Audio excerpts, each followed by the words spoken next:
What you should provide is 10K for me as a student, 4K for the first family member, 3K for the additional family member, then another 3K. All in all, it will be 20. Hello, my name is Kath Dee. I am an international student here in Canada from the Philippines, and I post a YouTube vlog about being an international student, my experience here in Canada, and about lifestyle. So if you like that kind of content, please subscribe to my channel. Click that notification bell below so you will be updated on my weekly vlogs, and of course, like this video.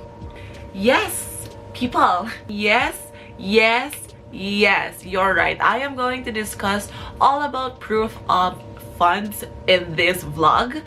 Many of you have been asking me on how much is the proof of fund that you're going to provide to your immigration officer, and what are the documents that you should provide. I am going to discuss in this vlog, so please bear with me if I take too much of your time, but I will try my best to keep this short and simple. Just a reminder, everyone, whatever I'm going to say here is my experience, my friend's experience, and the result of my research. I am not a consultant nor any way connected to immigration officers of Canada, so I suggest that you cross-reference me to other people, other credible people, or the CIC website. Plus, I added some links at the description box below that you can check for your reference. Okay guys, so you can screenshot the screen if ever I put some valuable details about the proof of fund for your future reference. Okay, I'm gonna briefly show to you the ways you can prove your funding, and then I am going to explain that later on in this video. First is, you or your sponsors should provide bank of statements and bank certificate. Your bank or your sponsor's bank should have the amount of 1 year cost of living plus 1 year of your tuition fee. The money in your bank or your sponsor's bank should be matured for 4 to 6 months. Next is GIC or Guaranteed Investment Certificate plus your 1 year tuition fee. Third is, if you paid your first term already, make sure to include that receipt in your documentation. And if you have a sponsor, your sponsor should provide this.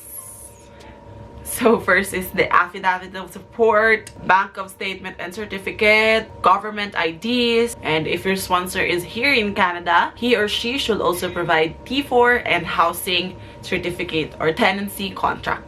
Okay, many of you have been asking me on how much should I provide for my proof of fund, or what is the minimum requirement for the proof of fund that you have to show to the immigration officer. The amount that you're going to present to the immigration officer varies depending on your program, and if you have a spouse or children with you, or if you're alone coming here in Canada. The amount that I'm going to share with you is the standard or minimum requirement for the proof of fund. The formula for this, the proof of fund, shall be 1 year of cost of living plus 1 year of your tuition fee.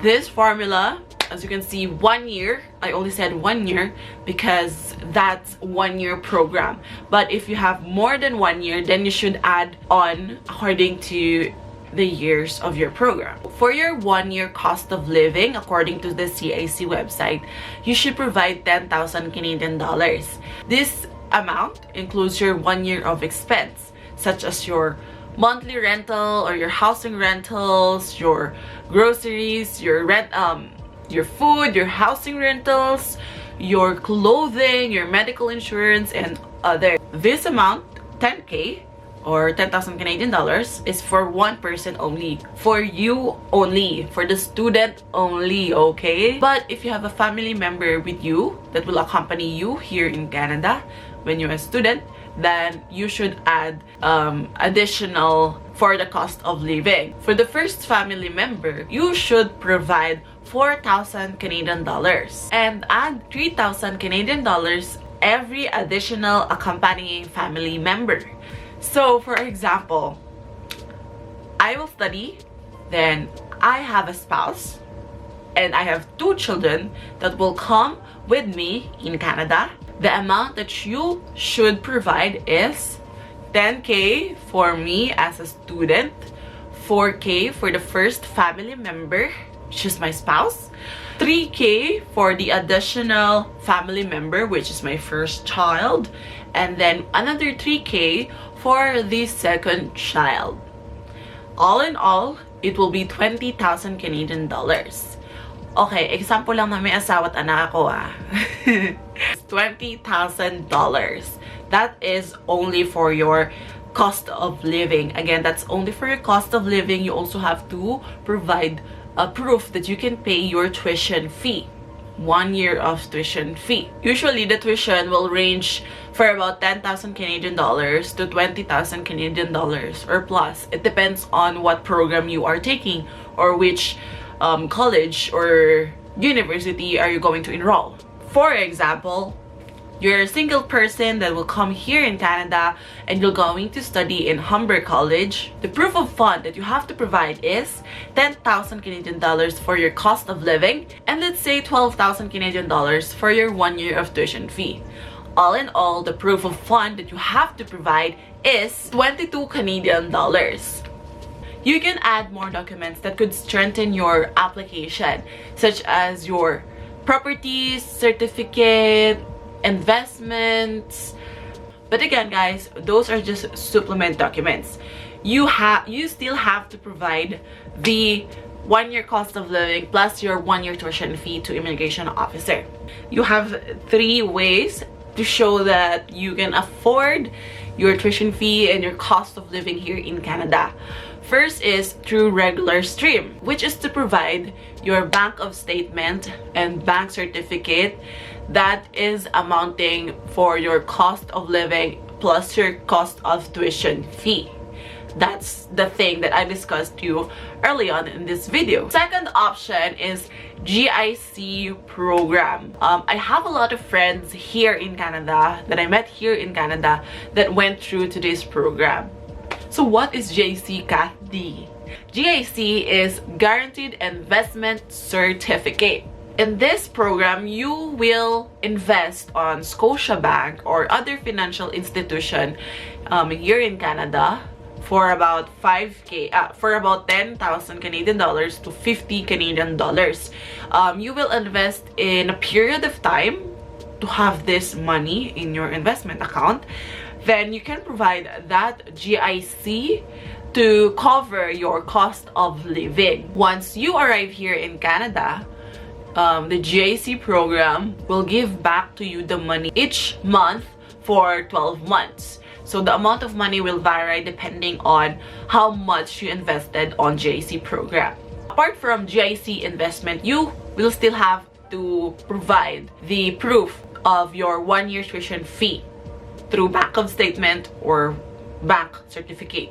To know more about this program, you can check the link in the description box below.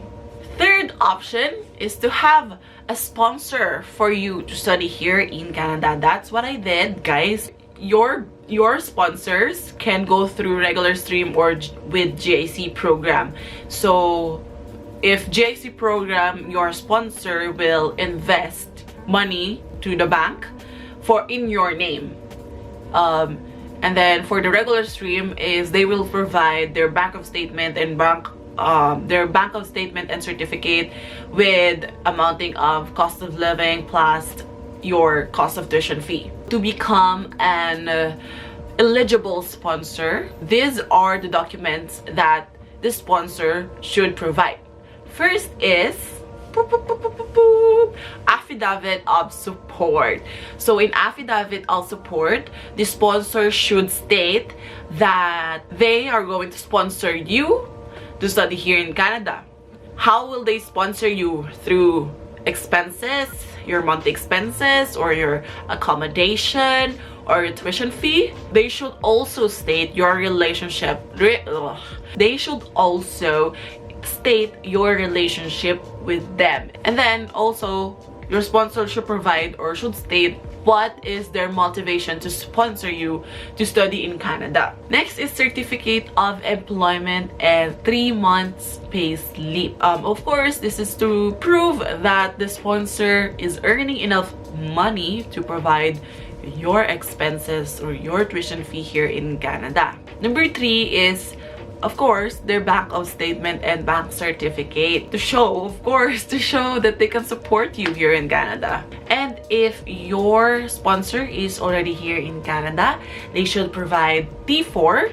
T4 is a document or tax document here in Canada. So you can ask your sponsor here in Canada and they'll know it for sure. If your sponsor is already here in Canada and they state that they will give you accommodation for your stay here in Canada, they should provide a tenancy certificate or contract or housing certificate so that your sponsor can prove that you have a place to stay in. In my experience, I applied for a program that runs for 1 year, and that 1 year program cost me around 15,000 Canadian dollars. Before I applied for the student visa, I paid my first term of this program. I paid my first term because just to prove to immigration officer that, hey, I'm already paid, meaning I'm really sure I am really committed to study in Canada. At this point, I only need to show my second term in my proof of fund because I already paid the 7K for my first term. So my second term is about 8,000 Canadian dollars. So that's what I am going to provide for the tuition fee, cost of tuition fee. Plus, we added the receipt that I already paid for my tuition fee in the documentation that I submitted to the immigration officer. And for my cost of living, my sponsors or my parents, they provide their bank statements with amounting around 10,000 Canadian dollars. So all in all, my proof of fund is 18,000 Canadian dollars plus the receipt that I paid the 7,000 Canadian dollars. Not only that, we also added properties certificate in Philippines and a business certificate as well, just to strengthen my proof of fund. The more money or properties that you showed in Canada, the better. But make sure, of course, that all the properties that you provide are legit. So to make it legit, you have to go to your lawyer and notarize those properties. I know that it can really get expensive studying here in Canada.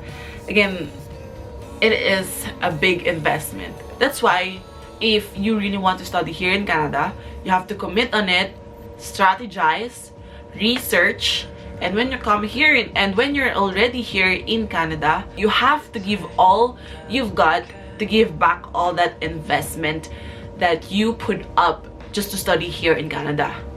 And you can do that by studying hard, working hard, strategizing, and by abiding by the law of Canada. Make sure to watch these videos to learn more about studying here in Canada. I hope that you learned from this video and that this is really helpful for you guys. If you have any concern or questions about this topic, please comment it down below. If you have a topic that you want me to go over, then please comment it down below. And if you're already here in Canada and you're watching this vlog, please comment your success story in the description. Please comment your success story in the comment section. And you know what?